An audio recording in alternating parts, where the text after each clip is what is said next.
Todo mundo que acompanha tênis há algum tempo já ouviu em determinado momento aquele papo sobre algum tenista do tipo: se esse jogador ele tivesse mais mental, ele seria número 1 do mundo. Se esse jogador levasse a carreira mais a sério, ele seria campeão de Grand Slam. Se esse jogador treinasse mais, ele seria número 5 do mundo fácil. Enfim, hoje eu vou estrear um formato de vídeo novo aqui no canal. Vou fazer um formato de listas, aquele top 4, top 5 que a galera tanto gosta. E o tema de hoje serão os 4 jogadores mais superestimados dessa geração. Lembrando que eu não vou falar de tenistas que tiveram carreiras ruins, pelo contrário, de jogadores com carreiras muito boas, mas que têm o seu potencial, que têm os seus potenciais bem exagerados, tanto pela torcida quanto pela mídia especializada e até mesmo por uma narrativa que eles mesmos criam, principalmente o número 1 dessa lista. Então, sem mais delongas, bora lá para o nosso top 4 tenistas mais superestimados em atividade. O número 4 dessa lista é o italiano Fabio Fognini, de 37 anos, que está no circuito há bastante tempo, que já foi número 9 do mundo, mas que hoje a gente nem tem tanto essa percepção dele ser superestimado.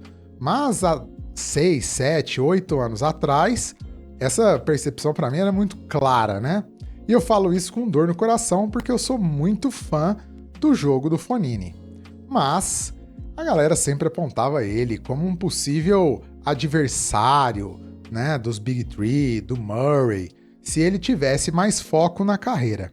Eu acho até que se ele tivesse mais foco na carreira, ele teria avançado mais, isso é fato. Fato talvez para os 4 tenistas da lista. Mas eu acho que o Fognini ele foi perto do potencial dele. Foi número 9 do mundo, né? Em 2019, ficou aí algum tempinho no top 10, com uns 4 anos no top 20, mas a carreira inteira ele foi um tenista mais nível top 50. Aliás, eu acho que o Fognini ele também pode entrar numa lista de subestimados, porque se subestima a garra que ele tem. Principalmente em alguns jogos específicos, ele luta bastante, e nesse final de carreira dele, ele tem sido bem aguerrido. Não à toa, ele está aí com 37 anos, atualmente é 99 do mundo, e continua firme aí nos Challengers, em torneios que não são os torneios mais prestigiados do mundo. Fognini tem uma boa carreira sim, venceu Nadal 4 vezes, tudo bem que perdeu 14, mas foram 4 vitórias significativas, 3 delas no saibro, uma delas dessas do saibro na semifinal do Masters 1000 de Monte Carlo, o qual o Fognini viria a ser o campeão, e a outra foi no US Open, se não me engano também em 2020, em que o Nadal saiu arrasado de quadro porque ele abriu 2-0 sobre o italiano e tomou a virada 3-2. O Nadal tinha uma certa dificuldade de jogar com o Fognini, porque o Fognini tinha uma esquerda, um backhand de 2 mãos muito bom, que ele pegava a bola na frente e ia para a paralela, e ele conseguia neutralizar de certa forma o spinzão do forehand do Nadal. Enfim, eu sou fã do Fognini, então eu falei mais bem dele do que arrebentei ele aqui, mas é um tenista aí que superestimado, né? A galera dava um peso pro Fognini que o Fognini não tinha.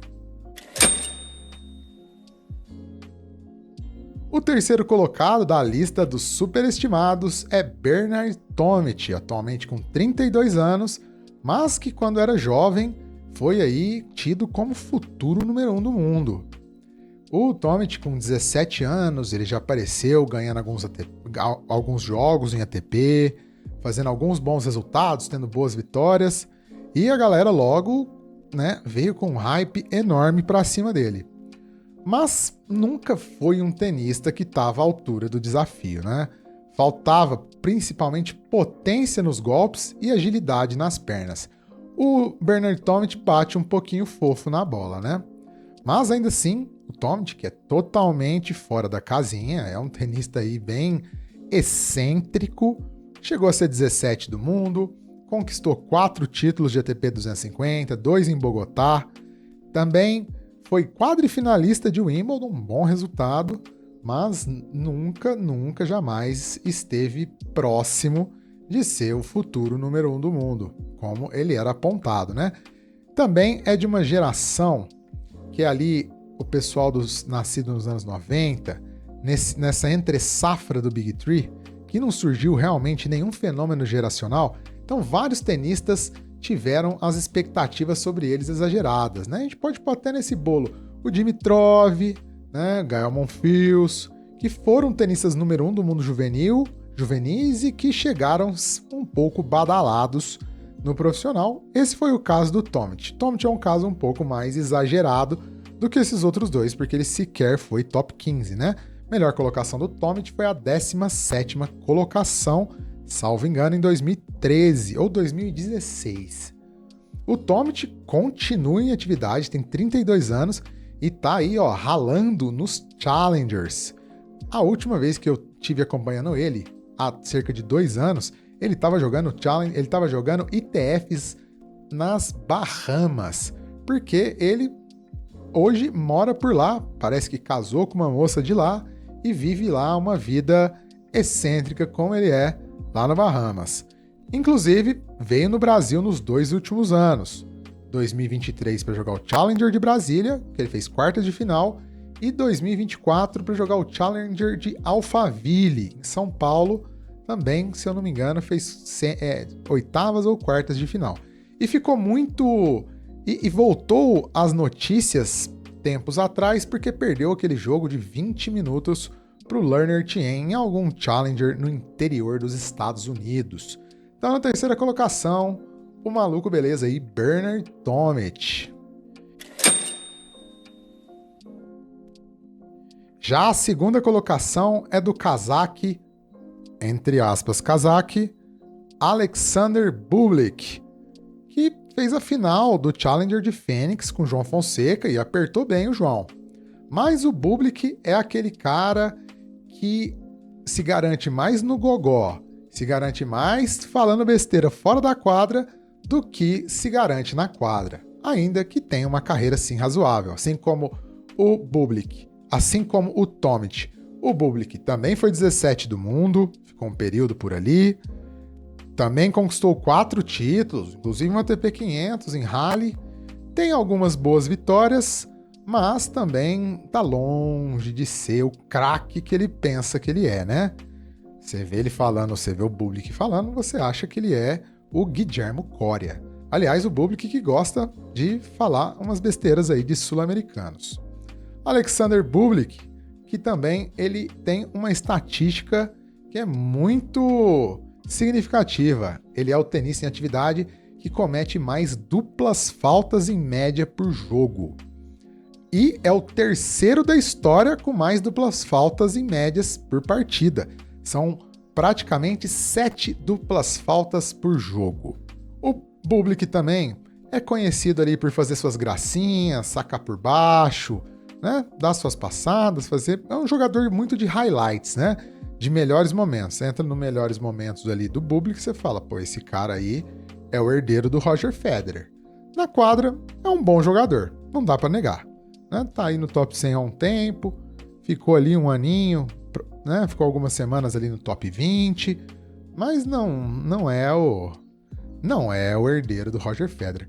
Uma história bem interessante sobre o Bublik é que o Bublik é russo, mora na Rússia, não tem nenhuma ligação com o Cazaquistão, mas joga pelos cazaques porque a federação, quando o Bublik era mais jovem, fez uma oferta financeira aí bem razoável para o hoje cazaque, que passou então a representar o país e abandonou o seu país materno.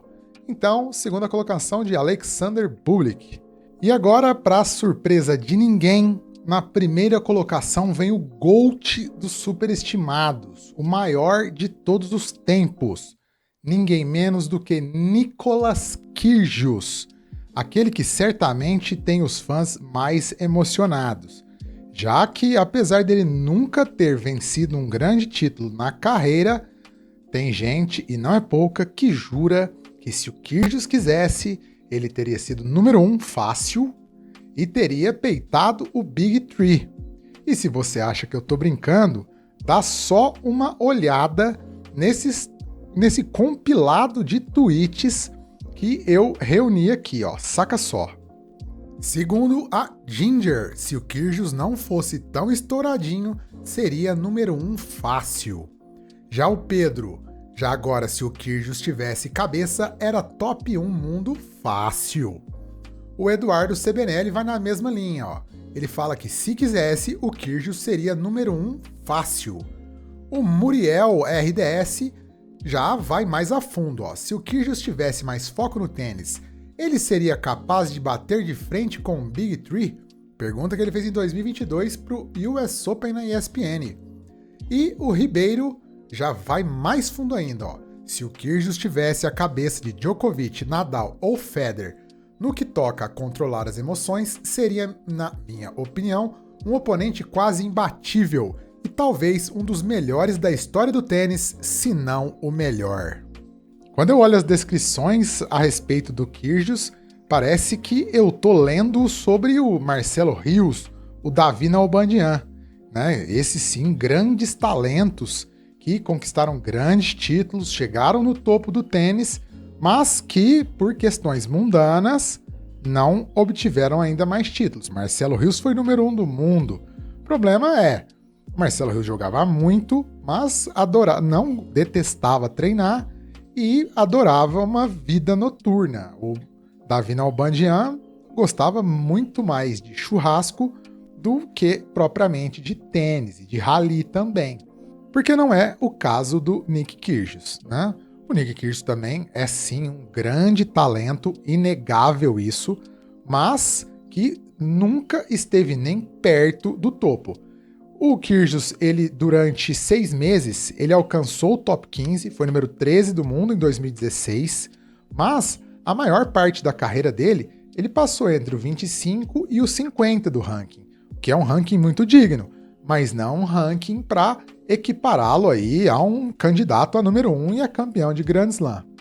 E tem uma outra coisa também, o Kyrgios, assim como o Bublik, né? Porque o Bublik é um pouco um Kyrgios da Shopee, mas o Kyrgios original também é um tenista de muito highlights, de muito melhores momentos da Tennis TV.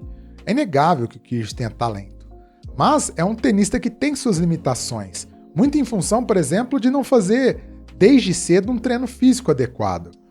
O Kyrgios não é um server bot, né? Mas flerta em ser um. O que é um server bot? É um tenista que depende demais do saque e que no fundo da quadra é um pouco frágil, para usar uma expressão mais atenuada, né? Prova disso, o Kyrgios é um tenista que ao longo da carreira tem como média, como porcentagem de games vencidos no saque do adversário, 16%, que é um número que está mais próximo de tenistas que são os server bots originais, né? O Isner, Karlovic, do que os tenistas de topo de tabela da devolução e, portanto, do fundo de quadra, né? Porque não basta ao Kyrgios ou a qualquer tenista desses uma virada de chave ali de 6 meses, 1 ano, e o tenista vai chegar ao topo. Ele vai evoluir, claro. O Kyrgios teve bons momentos, né? Além de ter sido 13 do mundo, chegou à final de um Master 1000 e à final de Wimbledon. Tudo bem que o Nadal desistiu na semi, mas chegou à final de Wimbledon, esteve lá, né? Mas o tênis é um processo, o tênis é muito competitivo. Os caras que estão no topo são caras que têm aí, ó, 7, 8, 9, 10, 12 anos de intensa carreira, de intensa dedicação à carreira. Tênis é um esporte com um funil muito curto, muito curto. E o Kyrgios, assim como o próprio Bublik, né, tem a característica de ser falastrão, né, de menosprezar adversários. Lembro, por exemplo, que ele menosprezou o Carreno Busta como se ele fosse um tenista exclusivamente de saibro. Mas o Carreno Busta, meses depois, faria sua segunda semifinal de US Open, Grand Slam na quadra dura, e que depois conquistaria o Master 1000. Ou seja, o Kyrgios menosprezou um cara que é maior do que ele no tênis, que foi top 10, né? Enfim, que ganhou o Master 1000. né, é um pouco desparafusado, né? Tem um histórico aí de desrespeito a outros tenistas recorrente, assim como o Bublik também. E eu acho que essa arrogância do Kyrgios, ela é um mecanismo de autodefesa. Essa questão do Kyrgios se esconder atrás do se eu quisesse, eu poderia ser muito grande, eu não gosto de tênis, é um mecanismo de autodefesa dele não conseguir ter essa dedicação ao tênis, né? Tanto que o Kyrgios teve problemas com depressão, teve problemas, né, de saúde mental também, né? Não é uma... A gente brinca um pouco, mas queira ou não, é uma forma dele se defender de algo que ele não consegue fazer. Mas, assim como todos os outros 3 tenistas citados, é um tenista que tem uma carreira muito, muito, muito grande. Isso aí é inegável, né? Falamos de um 13 do mundo, 2 17 e um top 10, que é o Fabio Fognini. Fabio Fognini, razoavelmente mais bem sucedido que os outros ainda.